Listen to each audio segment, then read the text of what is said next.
Students, जिसका सब लोगों को इंतज़ार था वो घड़ी आ गई है। और आप अच्छे से समझिएगा, ये विनोबा यूनिवर्सिटी का नोटिस कल ही जारी हो गया था, लेकिन सबसे पहले हम लोग इसका पूरा क्लैरिफिकेशन देखते हैं, उसके बाद ही वीडियो बनाते हैं, क्योंकि वीडियो में जो भी बात बताई जाए वो सच्चाई हो, सही हो, और उस बात में कहीं कोई गड़बड़ी ना हो। इसके लिए हम लोग वेट कर लेते हैं कि वीडियो में और क्या, इस PDF में और क्या चेंजेस आ सकते हैं।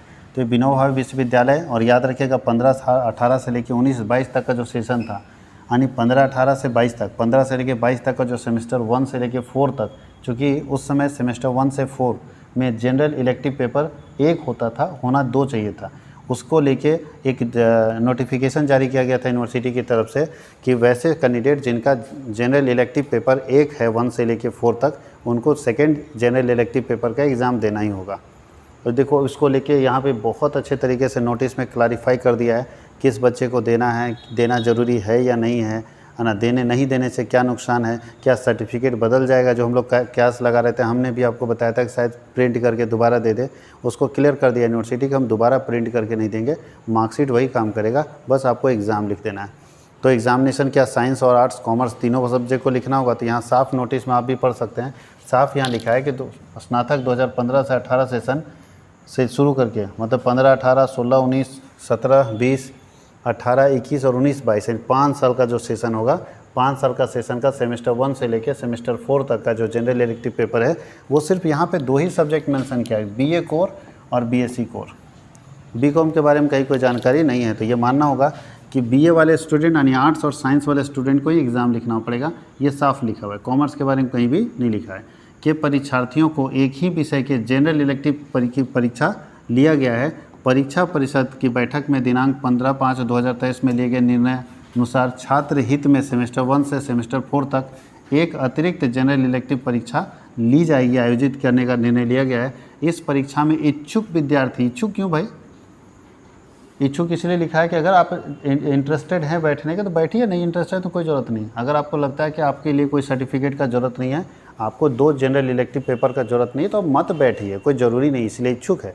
जिन लोगों को 2 जनरल पेपर के कारण बार बार परेशानी हो रही है, उनको सर्टिफिकेट बार बार परेशान कर रहा है, या जैसे BEd करने वाले बच्चों को ज़्यादा दिक्कत हो रही, टीचिंग में जाने वाले लोगों को ज़्यादा दिक्कत हो रही, तो ऐसे लोग जो इस फील्ड में हैं वो लोग एग्ज़ाम लिखे। अब जिनका फील्ड ही चेंज हो गया, जो अब बिज़नेस में चला गया, अपना धंधा कर लिया, कहीं जॉब में चला गया, उनके लिए ज़रूरी नहीं है। तो साफ लिखा है इच्छुक विद्यार्थी। अगर आप इच्छुक हैं कि हम भी 2 जनरल पेपर रखेंगे, वो भी आप आर्ट्स और साइंस के अगर स्टूडेंट हैं, तो आपको एग्ज़ाम देना। कॉमर्स वाले वल्ले वल्ले कीजिए, मस्ती कीजिए एकदम आराम से, कॉमर्स वाले को कोई दिक्कत नहीं है, जैसा कि यहाँ नोटिस में लिखा हुआ है। अब आगे कॉमर्स के लिए कोई नोटिफिकेशन आ जाए अलग बात है, लेकिन जिस हिसाब से ये यहाँ पे नोटिस में लिखा है, उस हिसाब से कॉमर्स वाले बच्चे को मस्ती करना है। कॉमर्स ऐसे भी मस्ती के मूड में रहता है और मस्ती करते रहना है।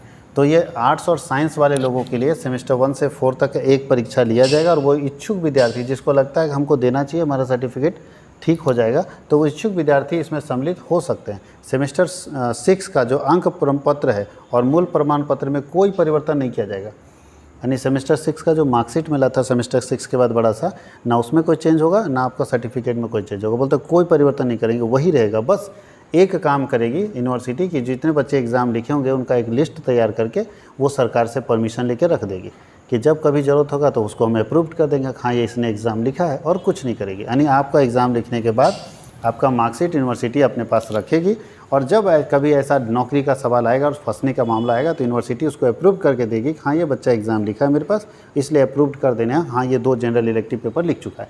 बाकी सर्टिफिकेट में कोई चेंज नहीं होगा।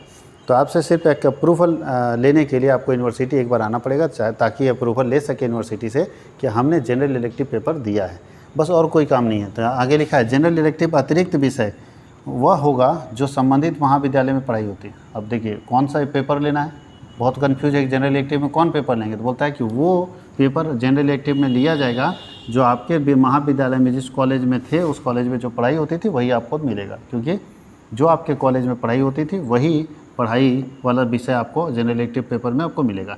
एवं सरकार से उन विषयों में संबंधन, यानी सरकार से अप्रूवल अगर उस सब्जेक्ट में मिला है तो जनरल इलेक्टिव पेपर में वो सब्जेक्ट आप पढ़ सकते हैं। परीक्षा प्रपत्र भरने से पहले अपने अपने महाविद्यालय से संपर्क स्थापित करिए और जनरल इलेक्टिव विषय का चयन कर लें। पूछ लीजिए अपने कॉलेज से कि हम जनरल इलेक्टिव पेपर में क्या लें। कॉमर्स वाले टेंशन फ्री या आर्ट्स और साइंस वाले समझेंगे भैया। तब उसके बाद भी परीक्षा प्रपत्र भरने की प्रक्रिया प्रारंभ करें। आंतरिक परीक्षा में भी सम्मिलित होना अनिवार्य है। ध्यान दीजिएगा, ऐसे बच्चों का इंटरनल असेसमेंट होगा और इंटरनल असेसमेंट में सम्मिलित होना जरूरी है। जो बच्चे इस तरह का एग्ज़ाम देना चाहते हैं, जो नहीं देना चाहते उनको तो कोई ज़रूरत नहीं है। जब कोई बच्चा फ़ोन कर कमेंट करके बोलता है सर हमारा तो नौकरी लग गया, भाई नौकरी लगे तो मस्ती करो यार, क्या टेंशन लेना है। जिस बच्चे का नहीं लगा उसको टेंशन लेना है कि उसको भाई आगे आने वाले समय में जॉब में कोई दिक्कत ना हो। तो वैसे बच्चे इस फॉर्म को भरना चाहेंगे तो भरेंगे, और भरने के लिए उनको इंटरनल एग्ज़ाम देना पड़ेगा, अनिवार्य है। जब भी इंटरनल एग्ज़ाम कॉलेज में होगा उनको देना ही पड़ेगा। अब सवाल है कितना पैसा लगेगा, कब से ऑनलाइन हो रहा है? तो ऑनलाइन हो रहा है 6 जुलाई से। आपका फॉर्म 6 जुलाई से ऑनलाइन हो रहा है। 6 जुलाई से लेके 26 जुलाई तक ऑनलाइन रहेगा, आप भर सकते हैं। उसके बाद लेट फाइन के साथ महाविद्यालय स्वीकार करेगा 28 जुलाई को। 27/7/2023 से 100 रुपये पर डे के हिसाब से फ़ाइन लगेगा, सब जानते हैं। यहाँ परीक्षा शुल्क 650 रुपये अब हटा दिया गया है, इसको 250 रुपये जो बना दिया गया चारों सेमेस्टर के लिए। 650 रुपये जो लिखा था उसको 250 रुपये चारों सेमेस्टर के लिए बना दिया गया, यानी आप 250 रुपये दे के अपना भर सकते हैं। बाकी पहले जैसे करते थे, यूज़र ID वगैरह सब वही है, इसमें कहीं कोई दिक्कत नहीं है। फॉर्म कहाँ भरा सकता है?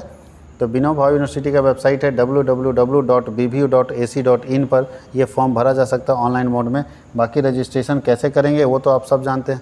रजिस्ट्रेशन के लिए साइबर कैफे से कांटेक्ट कर सकते हैं, और किसी तरह का समस्या होगा तो यहाँ 2 नंबर दिया हुआ है, एक बार फ़ोन घुमा देना है।